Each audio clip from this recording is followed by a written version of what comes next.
नमस्कार दोस्तों, आज हम अपनी सेकंड क्लास लेके आए हैं। उसमें हम अब पढ़ाएँगे जो पहले अपन ने पढ़ाया था उनसे आगे का टॉपिक है। इसमें आ रहा है अब diabetes mellitus. Diabetes mellitus is a heterogeneous metabolic disorder. ठीक है दोस्तों, it is a heterogeneous metabolic disorder means A medical condition that has multiple cause. Multiple cause हो सकते हैं और मल्टीपल सिम्पटम्स हो सकते हैं और सीवियरिटी भी हो सकती है ना? ठीक है दोस्तों, in diabetes mellitus chronic hyperglycaemia, इसमें हाइपरग्लाइसीमिया जो ग्लाइसीमिया यानी कि शुगर का लेवल है वो बढ़ जाता है दोस्तों।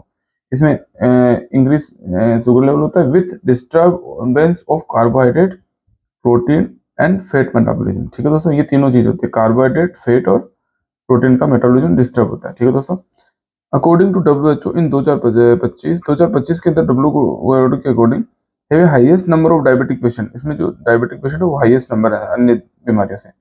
इन द वर्ल्ड अराउंड 5.7 यानी कि 5.70 करोड़ पेशेंट हैं आज के समय में, 5.70 करोड़। ठीक है दोस्तों, some peoples are at high risk of getting diabetes such are obese. जैसे जो मोटे होते हैं वो लोग बहुत ज़्यादा रिस्क में होते हैं डायबिटीज की वजह से। ठीक है, हेरिडिटी, किसी की हेरिडिटरी कंडीशन होती है, किसी की जन्म जनाजा चली हुई आ रही है, मदर फादर किसी के, तो उसके भी हो सकते हैं।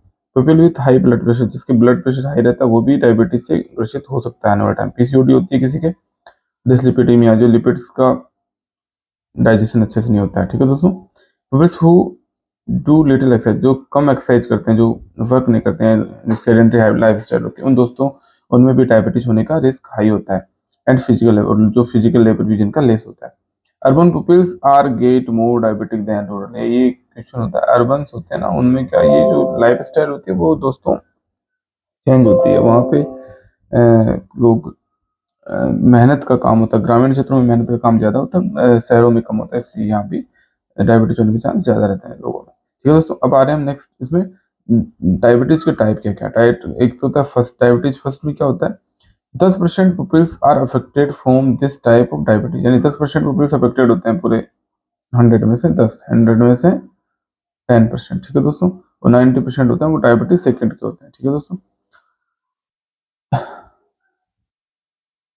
दिस टाइप ऑफ डायबिटीज है ना, in it is insulin dependent. ये सबसे क्वेश्चन है मेन पूछने का दोस्तों। इसमें ये होती है जो डायबिटीज फर्स्ट होती है वो क्या होती है, डायबिटीज फर्स्ट क्या होती है, इंसुलिन डिपेंडेंट। इसमें क्वेश्चन आता है कि which type of diabetes is insulin dependent, तो उसमें डायबिटीज फर्स्ट इसको ऐसा बोलते हैं। ठीक है, और इसे जुवेनाइल जुवेनाइल ऑनसेट डायबिटीज में रहते हैं। जुवेनाइल का मतलब बच्चों के अंदर, जो छोटे छोटे बच्चे, न्यू बोर्न बच्चे, तो उनके अंदर जुवेनाइल बच्चे, उनमें भी डायबिटीज ये सबसे पहले होती है, क्योंकि ये इंसुलिन डिपेंडेंट होती है। इंसुलिन बनना ही वहाँ बनता नहीं है पेंक्रियाज के द्वारा, इसलिए लोग दोस्तों डायबिटीज फर्स्ट डायबिटीज मेलिटस होता है। इन विच पेंक्रियाज नॉट प्रोड्यूस इंसुलिन, इसमें पेंक्रियाज इंसुलिन नहीं प्रोड्यूस करता है, और लिटिल अगर प्रोड्यूस करता है तो वो थोड़ा सा लिटिल प्रोड्यूस, और also caused by auto immune destruction of beta cells. Beta cells और पेंक्रियाज के अंदर जो बीटा सेल्स होते हैं पेंक्रियाज के अंदर, उनका ऑटो डिस्ट्रक्शन होना स्टार्ट हो जाता है दोस्तों, है ना, ऑटो इम्यून डिस्ट्रक्शन। ठीक है, शरीर खुद ही उनको डिस्ट्रॉय करने लग जाता है, इससे भी diabetes type first diabetes mellitus होती है। ठीक है, इसमें एक कंडीशन होती है कीटोएसिडोसिस। सबसे ज्यादा ये कंडीशन क्वेश्चन कई बार आ जाता है कि किस डायबिटीज मेलिटस में कीटोएसिडोसिस होता है। ठीक है दोस्तों, तो ये इसमें आंसर इसका यहाँ ये याद रखना, इज कॉम्प्लिकेशन। ठीक है दोस्तों, अब अपन चले नेक्स्ट चलेंगे diabetes second type of diabetes mellitus. ठीक है दोस्तों, diabetes type 2 it happen when the body can not use insulin correctly. जब इंसुलिन बन तो सही से रहा है लेकिन इसको करेक्टली यूज नहीं आ रहा है बॉडी के अंदर। ठीक है दोस्तों, शरीर से यूटिलाइज नहीं कर रहा है। And sugar buildup in blood, और जो शुगर होती है उसको बिल्ड, है ना। Insulin resistance is the main cause of type. Insulin जो रेजिस्टेंस होती है ना, इंसुलिन का यूज नहीं होना ही एक मुख्य कारण होता है इसका। बन तो सही से रहा है लेकिन इंसुलिन की रेजिस्टेंस पैदा होगी जिससे कि वो यूटिलाइज नहीं हो रहा है बॉडी में। इट अकर्स इन 80% केसेस, लगभग 80% केसेस में ये होता है। ठीक है दोस्तों, it is non insulin dependent. इसमें क्वेश्चन बस ये आता है कि which of the following is insulin dependent और which is not following not dependent on insulin. तो उसमें फर्स्ट और सेकंड का डिफरेंस याद रखना है, ये इंसुलिन डिपेंडेंट नहीं होती है दोस्तों। ठीक है, इसकी ईटियोलॉजी देख लेते हैं। Due to reduced insulin secretion, insulin का सिक्रेशन कम हो जाता है, बीटा सेल्स और पेंक्रियाज इसको सिक्रेट करती है, तो ये भी याद रखने का क्वेश्चन है। कि इंसुलिन कहाँ बनता है, बीटा सेल्स ऑफ पेंक्रियाज, ठीक है दोस्तों। वहां से इंसुलिन का सिक्रेशन कम हो, decrease glucose use by the body, और अगर बॉडी के द्वारा ग्लूकोज का यूज ही कम किया जाता है, और इंक्रीज ग्लूकोज प्रोडक्शन, और ग्लूकोज का प्रोडक्शन ज्यादा होने लग जाए बॉडी में। ये तीनों मुख्य कारण होते हैं, तो ये तीनों याद कर लेना, ऑप्शन में कई बार क्वेश्चन में बोले थे डायबिटीज मेलाइटिस का रीजन, ठीक है दोस्तों। अब इसके बाद हम सिम्टम्स देखेंगे। सिम्टम्स में दोस्तों लॉस ऑफ वेट, एक तो वजन कम होता है धीरे धीरे व्यक्ति का, बहुत ज्यादा भूख लगती है उसको, प्यास लगती है, पेशाब लगती है, थकावट रहती है, काफ मसल्स में पेन होता है, जो काफ मसल होता है पिंडलियां बोलते हैं जिसको दोस्तों, फ्रिक्वेंट इन्फेक्शन होता है, बार बार पेशेंट के डिले वुंड हीलिंग होती है, टिंगलिंग सेंसेशन हो सकती है, नमनेस हो सकती है, सुनपन रही, बर्निंग सेंसेशन हो सकता है हाथों में पैरों में, और इम्पोर्टेंसी भी हो सकती है दोस्तों, ठीक है। इसकी एक लेटर स्टेज में जाके इम्पोर्टेंसी भी हो सकती है। कॉम्प्लिकेशन क्या होता है, कॉम्प्लिकेशन में प्रीमेच्योर कैटरेक्ट, ये आंखों में जो उजाला आ जाता है, ब्लैक वाटर, ये जिसे काला पानी बोलते हैं आंखों का, ग्लूकोमा, ये भी हो सकता है, रेटिनल डैमेज भी हो सकता है, रेटिना का डैमेज हो सकता है, इन सीवियर केसेस ब्लाइंडनेस भी हो सकती है, यानी आंख दिखना भी बंद हो सकता है। हार्ट और artery disease like heart attack भी आना के चांसेस रहते हैं, ऐसे पेशेंटों को एंजाइना भी हो सकता है, यानी दर्द होता है, चेस्ट में ब्लड प्रेशर भी बढ़ सकता है, किडनी एक्सेस प्रोटीन इन किडनी का जो एक्सेस प्रोटीन होता है यूरिन के अंदर वो भी आ सकता है। Swelling of the face and legs over full body, यानी कि चेहरे पे सूजन और पैरों पे सूजन भी मिल सकती है, ये डायबिटीज का सिम्टम होता है दोस्तों। समटाइम्स किडनी फेलियर भी हो सकता है, समटाइम्स किडनी फेलियर भी हो सकता है दोस्तों, ठीक है। मेमोरी लॉस भी हो सकता है, loss of sensation and dizziness ये भी हो सकती है, ठीक है दोस्तों। ये जनरल सिम्टम्स है, आप स्क्रीन पे देखकर समझ सकते हैं, इनमें ज्यादा क्वेश्चन पूछने वाला कुछ नहीं है। पूछने वाला जो आपने बताया था पहले, इंसुलिन डिपेंडेंट और नॉन डिपेंडेंट वाला क्वेश्चन होता है। ये तो अभी एक नया टॉपिक है, हीट स्ट्रोक। हीट स्ट्रोक जैसे अभी गर्मियाँ चल रही, तो दोस्तों अभी काफी ज्यादा गर्मी पड़ने वाली है और लू चलने वाली है, तो उसी को हीट स्ट्रोक बोला जाता है। अब इसका सिम्टम्स क्या होते हैं, एक्सेसिव थ्रस्ट, इसके अंदर पेशेंट को क्या बहुत ज्यादा प्यास लगेगी, टायर्डनेस होगी, हैवीनेस ऑन द बॉडी और हैवीनेस ऑफ हेड, इसको पढ़ लो, कोई ज्यादा कुछ है नहीं इसमें।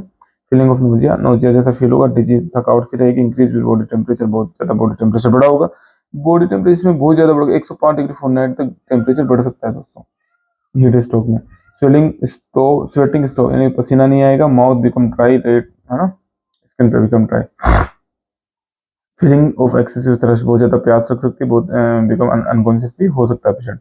इन severe cases due to dehydration death is also possible, इसमें अगर डिहाइड्रेशन बहुत ज्यादा हो जाए तो इसमें डेथ भी हो सकती है पेशेंट की। Above these all symptoms is due to abnormality in the requirement and proportion of salt and water। ये जो abnormality होती है ना, जो रिक्वायरमेंट होती है प्रोपोर्शन साल्ट का और वाटर का, उसमें abnormality हो जाती है, उसकी वजह से होता है। Brain centre which maintain normal temperature stop working, जो ब्रेन सेंटर जो होता है इसको नॉर्मल टेम्परेचर मेंटेन करता है, उसका वर्क करना स्टॉप कर देता है इस कंडीशन में, ठीक है दोस्तों। The red blood cell vessels break down, जो आरबीसी है वो ब्रेक डाउन होने लग जाती है, और potassium salt present in body cells enter in blood stream, जो पोटेशियम होता है वो ब्लड सेल्स में एंटर कर जाता है, ब्लड स्ट्रीम में, ब्लड सेल से ब्लड स्ट्रीम में आ जाता है, यानी कि बाहर से अंदर की तरफ खून ब्लड के अंदर, ठीक है। Which affect heart rate and other organs of the body, push the patient to heart stroke during death, ठीक है, heat stroke and during death, ठीक है दोस्तों। इस कंडीशन से ना आप इसको थोड़ा सा पढ़ लें, समझ में आ जाएगा। प्रिवेंशन क्या है इसका, प्रिवेंशन के लिए अपन को क्या करना चाहिए, माल न्यूट्रिश जो चिल्ड्रन होते हैं, प्रेग्नेंट वुमेन्स होती है, लेबर्स होते हैं, काम करने वाली कारीगर जो लेबर होती है, इजीली अफेक्टेड होते हैं इस स्ट्रोक से, keep them in cool places between 10 AM to 6 PM, इस टाइम में इनको दूर रखना चाहिए तो धूप से।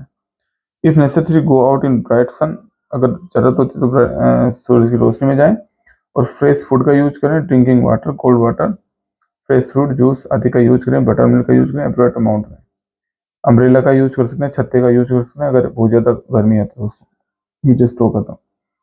ट्रीटमेंट क्या है हीट स्ट्रोक का ट्रीटमेंट होता है, पेशेंट को छाया में लेटा दो, patient let down in person cool and steady places, ठीक है। Also treat with cold sponging and ठंडा कपड़ा लेके उसको स्पंजिंग करते रहो स्किन पे, लूज द पेशेंट क्लोज, उसके क्लोज को लूज कर दो। इफ पेशेंट इज कॉन्शियस, अगर ये कोल्ड ड्रिंक, उसको अगर कॉन्शियस है पेशेंट तो उसको कोल्ड ड्रिंक्स पिलानी चाहिए। Immediately take patient to nearest health institution for further management, उसको फिर फर्दर मैनेजमेंट के लिए नियर हेल्थ सेंटर पे लेके जाना चाहिए दोस्तों, ठीक है। नेक्स्ट है दोस्तों मेनिंजाइटिस क्या होता है? It is a very dangerous infection in childrens cause by bacteria. कौन सा बैक्टीरिया होता है? यहाँ ये क्वेश्चन बन सकता है, कौन से बैक्टीरिया की वजह से मेनिंजाइटिस होता है? किनेशिया मेनिंजाइटिस। ठीक है दोस्तों, मैंने होगा in this disease member of nerve in brain, जो नर्व होती है ब्रेन की और स्पाइनल कॉर्ड की, वो सूज जाती है, सूजन आ जाती है, सूजना। ठीक है दोस्तों, this disease also known as neck breaking disease. ये याद करने का क्वेश्चन है, क्वेश्चन आ सकता है नेक ब्रेकिंग डिजीज किसे कहते हैं? तो उसको मेनिंजाइटिस को कहते हैं। ठीक है दोस्तों, बहुत इजी है। Disease is spread from person to person from direct contact with patient breathing और सलाइवा। जो ये छींकता खांसता है कि कोई जो इन्फेक्टेड पर्सन होता है उसकी वजह से ये फैल सकता है। Symptoms of disease appear after 3 to 4 day, यानी कि 3 से 4 दिन बाद सिम्टम्स अपीयर होंगे। Also this disease spread from person has infection in throat. अगर किसी के कोई व्यक्ति है उसके सिम्टम्स नहीं, विदाउट सिम्टम है और इन्फेक्शन उसके थ्रोट के अंदर है, तो वो भी छींकता खांसता है तो वो फैल सकता है दोस्तों। ठीक है, दीज पीपल्स आर हेल्दी, ऐसे व्यक्ति होते हैं वो हेल्दी होते हैं, but from coughing and sneezing these bacteria spread in atmosphere, another person is infected through breathing. ठीक है दोस्तों, अब इसके साइन एंड सिम्टम देखते हैं। इसके साइन एंड सिम्टम है फीवर हेडेक, बहुत ज्यादा सीवियर तेज दर्द होगा सिर में, फीवर होगा, नोचिया होगा, वोमिटिंग होगी और अदर करेक्टरिस्टिक सिम्टम्स होंगे मेनिंजाइटिस। ठीक है, ये 3-4 सिम्टम करेक्टरिस्टिक होते हैं, सिर दर्द होना, बुखार होना, नोचिया, वोमिटिंग जैसा फील होना। और अब नेक्स्ट सिम्टम आ रहा है sudden appearance of symptoms and rapid deterioration of patient condition are characteristic, यानी सडन, बहुत ज्यादा सडन सिम्टम्स आते हैं इसके, और रैपिड डिटेरियोरेशन भी होता है पेशेंट की कंडीशन का, बहुत ज्यादा खतरनाक होती है ये पेशेंट है। Person healthy person suddenly develop high fever, अगर कोई व्यक्ति होता है हेल्दी पर्सन होता है, सडनली हाई फीवर आता है, हेडेक होता है, वोमिटिंग होती है, तो देन इस अगर ऐसा है तो इसको सस्पेक्ट कर सकते हैं इस बीमारी को दोस्तों, है ना। अगर अचानक ऐसे सिम्टम्स आते हैं तो अपने सस्पेक्ट करना चाहिए कि कहीं उसकी मेनिंजाइटिस तो नहीं है। If patient no treated timely within few hour, अगर उसको फ्यू आवर बहुत जल्दी ठीक नहीं किया जाता है कुछ घंटों में, the blood pressure drops rapidly, उसका जो ब्लड प्रेशर होता है वो ड्रॉप कर जाएगा, पल्स बिकम वीक, पल्स उसकी कम हो जाएगी, patient goes in condition of unconscious, patient unconscious condition में चला जाएगा। ठीक है दोस्तों, this disease affect mostly children's and, ये जो बच्चे होते हैं और जो 16 साल तक की एज के बच्चे होते हैं उनको ही अफेक्ट करता है दोस्तों। ठीक है, this disease spread deeply in cramped house, यानी जो कंजेस्टेड होते हैं ना, बहुत क्रैम्प्ड का मतलब कंजेस्टेड, इनके जहाँ बहुत ज्यादा भीड़ भाड़ होती है, हॉस्टल्स, बैरक्स, जो ये छावनियाँ होती हैं, रिफ्यूजीज कैंप होते हैं, इनमें ये फैलने के चांसेस ज़्यादा रहते हैं। ठीक है, प्रिवेंशन क्या है इसका? प्रिवेंशन हम देखते हैं नीचे, देखो प्रिवेंशन होता है this disease is spread due to crowd के अंदर होता है, तो इस क्राउडेड प्लेसेस को अवॉइड करना चाहिए। ठीक है दोस्तों, there should be proper arrangement for fresh air का अरेंजमेंट होना चाहिए, लाइट का अरेंजमेंट होना चाहिए in the room and houses. ठीक है दोस्तों, it is infectious disease so important to keep patient isolate, इसको इन्फेक्शियस होता है, इसको जो इन्फेक्टेड पर्सन होता है उसको आइसोलेट रखना चाहिए, यानी अलग रखना चाहिए। Contact with patient is avoid and wear mask, उसको पेशेंट का कॉन्टेक्ट अवॉइड करना चाहिए और उसके मास्क पहनना चाहिए। ठीक है दोस्तों, अब नेक्स्ट अपने आ रही है अन्य बीमारी आ रही है डेंगू। डेंगू के लिए अपन पढ़ते हैं डेंगू दोस्तों। ठीक है दोस्तों, डेंगू को हम बोलते हैं ब्रेकिंग बोन फीवर, इसका एक नाम है अन्य ब्रेकिंग बोन। एक तो ब्रेकिंग नेक होती है, एक ब्रेकिंग बोन होती है। तो ब्रेकिंग नेक जो आती थी, जो ब्रेकिंग अपन ने ऊपर पढ़ा था ब्रेकिंग नेक डिजीज दोस्तों, ठीक है, वो तो थी अपनी मेनिंजाइटिस। अब जो नेक्स्ट आती है ब्रेकिंग बोन डिजीज, ये आती है dengue. This fever is mostly occurs in rainy season, ये रेनी सीजन के अंदर होती है दोस्तों mostly. This these mosquito are usually lay eggs in open air and clean water collected in or around homes, schools and other buildings। ठीक है दोस्तों, दे है व्हाइट एंड ब्लैक स्ट्रिप्स, है ना, ये इसके जो पंख होते हैं ना वो व्हाइट और ब्लैक जैसे होते हैं, स्ट्रिप जैसे, है ना, ऐसे एक व्हाइट एक ब्लैक, एक व्हाइट एक ब्लैक, ऐसे तो रंग बिरंगे से दिखते हैं ब्लैक एंड व्हाइट में, है ना। सो दे कॉल्ड टाइगर, टाइगर, इनको जैसे टाइगर चीता होता है ना, चीते के अंदर जैसे रंग बिरंगे होती हैं लाइनिंग, वैसी होती है, तो इसको चीता मॉस्किटो भी बोलते हैं। इसको क्या बोलते हैं? चीता मॉस्किटो। ये क्वेश्चन पूछ सकते हैं चीता मॉस्किटो किसे बोलते हैं, तो बहुत ईजी है दोस्तों। This mosquito is fearless and bite mostly during day, ये फियरलेस और डरता नहीं है किसी से, और ये क्या करता है दिन के अंदर ही बाइट करता है mostly. Dengue is a viral disease, एक वायरल डिजीज है that spread due to the bite of an infected female. अब ये क्वेश्चन यहाँ आने वाला है, फीमेल मॉस्किटो की बाइट से ही फैलता है और एडिज इजिप्टी इसका कारण होता है। जो मॉस्किटो का कौन सा होता है, एडिज इजिप्टी। ठीक है दोस्तों, ये दोनों क्वेश्चन बनने लायक है, तीनों क्वेश्चन। ठीक है, नॉर्मल ये अपने येलो कलर में कर रखे हैं जो क्वेश्चन बनते हैं। इसके साइन एंड सिम्टम क्या है, साइन सडन हाई फीवर होता है। ये साइन एंड सिम्टम किसी काम के नहीं है दोस्तों, फिर आप पढ़ लो। हाई फीवर होता है, पेन इन फ्रंट और बैक ऑफ द हेड, यानी सामने की तरफ पीछे की तरफ सिर में दर्द होता है। पेन इन बिहाइंड आईज, आंखों के पीछे दर्द होता है। Pain that increase where the eye move, अगर आंखों को मूव करते हैं तो दर्द होता है। Pain in muscles joints, loss of appetite, loss of taste. ठीक है दोस्तों, मेजल्स लाइक इरप्शन, लाल लाल इरप्शन होते हैं चेस्ट में। इसके अंदर एक इसकी खास बात होती है, इसको आगे भी पढ़ेंगे अपन। इसके अंदर जो 7th डे होता है, लगभग 7 डे के अराउंड एक लाल लाल इरप्शन होने लग जाते हैं, लाल चकते से इरप्शन स्टार्ट होते हैं। तो ये इसका सिम्टम होता है दोस्तों। ठीक है, मेजल्स के जैसे feeling nausea and vomiting and dizziness. ठीक है दोस्तों, blood blood spots on the body, deficiency of white blood cells. ये दोस्तों इसमें नहीं होता है वो, ये जो सिम्टम्स है 7 डे वाला, ये तो होता है टाइफाइड के अंदर। और इसके अंदर तो क्या होता है, जो सीवियर कंडीशन होती है ना डेंगू की, उसके अंदर आता है। डेंगू में जब ब्लडिंग स्टार्ट हो जाती है होना। ठीक है दोस्तों, तो मैंने सुधार लिया बात को। ये टाइफाइड होता है उसमें आता है 7 डे पे लाल लाल चकते से शरीर पे जगह जगह। और ये डेंगू होता है, डेंगू की तो सीवियर फॉर्म होती है, उसके अंदर ये लाल लाल चकते ब्लीडिंग के स्पॉट से स्टार्ट होते हैं। ठीक है दोस्तों, ठीक है, डेंगू फीवर चिल्ड्रन। ठीक है, अब ये अपन ने आया डेंगू हेमोरेजिक फीवर। ये skin of the body become pale and cold, इसकी जो बॉडी होती है पेल और कोल्ड होती है, ये टाइप है डेंगू का। Dengue haemorrhagic fever, bleeding from knows, नाक से ब्लीडिंग हो सकती है, माउथ से कम से ब्लीडिंग हो सकती है। Number of platelets will decrease to 1, यानी कि 1 लाख से कम हो जाती है ना प्लेटलेट्स, तब ये कंडीशन पैदा होती है। Accumulation of water in lungs, और पानी इकट्ठा हो जाता है लंग्स और स्टमक में। वुंड अपीयर्स ऑन स्किन, घाव पैदा हो जाते हैं त्वचा पे। फीलिंग रेस्टलेस मॉर्निंग, बच्चा ऐसे रेस्टलेस रहता है या जो भी पेशेंट होता है, और इसे बड़बड़ाता रहता है। फीलिंग एक्सेसिव थ्रस्ट, और बहुत ज़्यादा उसको प्यास लगती है, ड्राई थ्रोट होती है। Vomiting with without blood, having difficulty in breathing, और सांस लेने में दिक्कत हो सकती है। ठीक है, अब नेक्स्ट आती है dengue shock syndrome. Dengue shock syndrome, देखिए शॉक सिंड्रोम ये सबसे सीवियर फॉर्म होती है। इसमें वीकनिंग एंड रैपिड ग्रोथ होती है, decreasing in blood pressure and cooling of skin, त्वचा ठंडी पड़ जाती है। ये लास्ट मान लो ये कि पेशेंट बहुत ज़्यादा सीवियर कंडीशन में होता है, तब ये होता है कूलिंग स्किन, ठंडी पड़ना है त्वचा का। पेशेंट फील्स एक्सट्रीमली रेस्टलेस, बहुत ज़्यादा रेस्टलेस होता है। Severe patient pain in the stomach, और जो दर्द होता है पेट में। वो इंटरनल ब्लीडिंग स्टार्ट हो जाती है ना दोस्तों, इसके अंदर इंटरनल ब्लीडिंग, तब जाके ये कंडीशन आती है जब बॉडी के अंदर। कैंसर दोस्तों, अब नेक्स्ट अपना टॉपिक है कैंसर। कैंसर के बारे में पढ़ेंगे।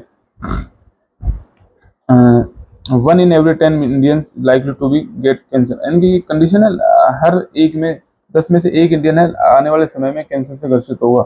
Prevention is best from cancer, prevention ही इसका जो बचाव इसका सबसे अच्छा उपाय है। If patient willing to change lifestyle, अगर वो अपनी लाइफ स्टाइल को चेंज करता है तो 60% तक इसको घटा सकता है दोस्तों। 2 crore peoples in the world, 2 crore peoples are suffering from cancer every year, 90 lakh more than are added in this, यानी कि 2 करोड़ से ज़्यादा इन्फेक्टेड हैं, और हर ईयर हो सकता है आने वाले समय में 90 लाख के लगभग लोग इन्फेक्टेड हों। इन इंडिया 70 से 80 peoples are of every 1 lakh population are affected with cancer, यानी 70 से 80 जो पीपल्स होते हैं, 70 से 80 पीपल्स एवरी लाख में, 1 लाख में से 70 से 80 पीपल्स है वो इन्फेक्टेड हो रहे हैं। Thus in our country more than 1 lakh suffer from cancer every year, 1 lakh से अधिक व्यक्ति हर साल ग्रसित हो रहे हैं कैंसर से इंडिया में।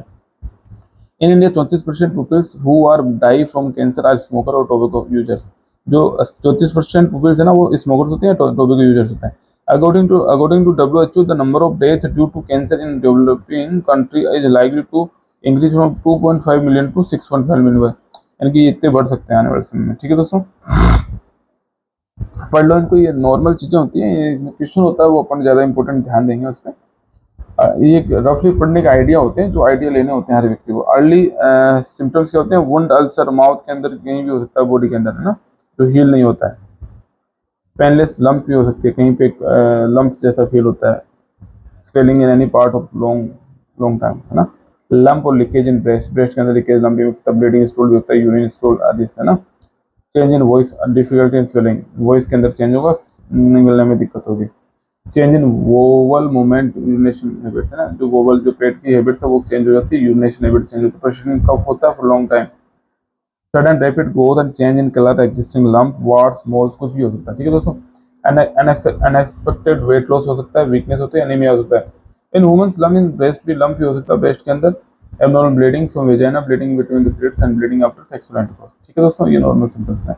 पॉसिबल कोज क्या होते हैं, ये smoking, possible cause smoking, cigarette, bidi, causing cancer, throat हो सकता है, लंग का हो सकता है, टोबैको यूज का हो सकता है मेन रीजन, बिटल ये लिप्स होती हैं, बिटल ये पान वान खाते हैं बहुत ज़्यादा लोग, गुटखा, कैंसर का कारण हो सकता है, टंग का, फूड पाइप का, stomach, road, kidney, alcohol consumption हो सकता है बहुत ज़्यादा, को जो एल्कोहल कंजप्शन करते हैं उनके लीवर कैंसर होने के चांस रहते हैं, रेस्पिरेटरी इन्फेक्शन, रेस्पिरेटरी का हो सकता है, फूड पाइप का हो सकता है, प्लेट का हो सकता है। ये मोस्ट कोज होते हैं दोस्तों, तो इनको देख लो आप, नॉर्मल है। Consumption of food cook low flame, smoke, food preserve with excess salt, बहुत ज़्यादा साल्ट के साथ में फूड को प्रिजर्व किया जाता है, fried food, food with less fibre को जो लार्ज इंटेस्टाइन के अंदर मेरे इन्हें फाइबरस फूड कम होता है, वो उनको लार्ज इंटेस्टाइन का कैंसर होने के चांस ज़्यादा रहते हैं। Some chemicals and medicine are cause cancer. ठीक है दोस्तों, कुछ मेडिकेशन भी होते हैं, लीवर और ब्लड का कैंसर हो सकता है, क्योंकि some precision and recurrent wound causes cancer of skin, lips, kidney, gall bladder and kidney. Cervix cancer is caused by multiple sex partners easily. ठीक है, अर्ली एज में मल्टीपल सेक्स पार्टनर्स सकता है, उसके सर्विक्स कैंसर हो सकता है। Prevention क्या आता है, प्रिवेंशन में ये जो उल्टा होता है उसको उल्टा कर दो, इनको इन चीज़ों को अवॉइड कर दो, स्मोकिंग को, टोबैको, बिटर लिप्स को, नट्स को, गुटखा को। न्यूट्रिशन का, न्यूट्रिशनल फूड लेना चाहिए, फाइबरस फूड लेना चाहिए, वास्ट धोया हुआ वास्ट फूड हैविंग केमिकल्स, जो पेस्टिसाइड तो वो नहीं होनी चाहिए, उसको पहले धो लेना चाहिए। अवॉइड फूड फॉर आर जो एक्सेस साल्ट के साथ हम प्रिजर्व करते हैं फ्रिज के अंदर, वो नहीं करना चाहिए, और fried keep regular exercise, manage weight, की contribute to clean and pollution free environment. ठीक है दोस्तों, अब इसका एक आ रहा है अर्ली डायग्नोसिस। अर्ली डायग्नोसिस में वेन वाइट और recurring sores in present in mouth, अब जैसे वाइट जो सोर होता है ना, सफेद सा छाला सा बन जाता है मुंह में, उसको इसको अर्ली डायग्नोसिस का एक होता है। और if lump is present in any part और any organ body present examine early है ना, उसको एग्जामिन लंप प्रेजेंट होता है। Womens examine every month after menstruation. अब वुमेन्स होती है उनको हर मेंस्ट्रुएशन के बाद में चेक करा लेना चाहिए, पर देखो ये ऐसा जरूरी नहीं है, पर आपको साल, 1.5 साल, 2 साल में एक बार चेक कर लेना चाहिए, लर्न में से लगेगा। और उसको एक मेथड होता है एग्जामिनेशन का, वो डॉक्टर से सीखना चाहिए कैसे चेक करना चाहिए लंप को।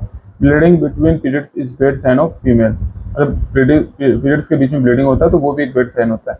If abnormal change is present in body check by doctor immediately, ये तो ठीक है, अगर एबनॉर्मल चेंज होता है कोई भी तो उसको भी चेक कर लेना चाहिए डॉक्टर। ठीक है दोस्तों, अब ये अपन ने यहाँ तक पढ़ा है। अब नेक्स्ट अपन जो आगे पढ़ेंगे, इसके आगे का topic 10 number acute respiratory disease से पढ़ेंगे। ठीक है दोस्तों, धन्यवाद आपका दिन, आप बहुत अच्छी तैयारी करें, मेरी उम्मीद है मैं जो पढ़ा रहा हूँ इनमें से काफ़ी अच्छे क्वेश्चन मिला।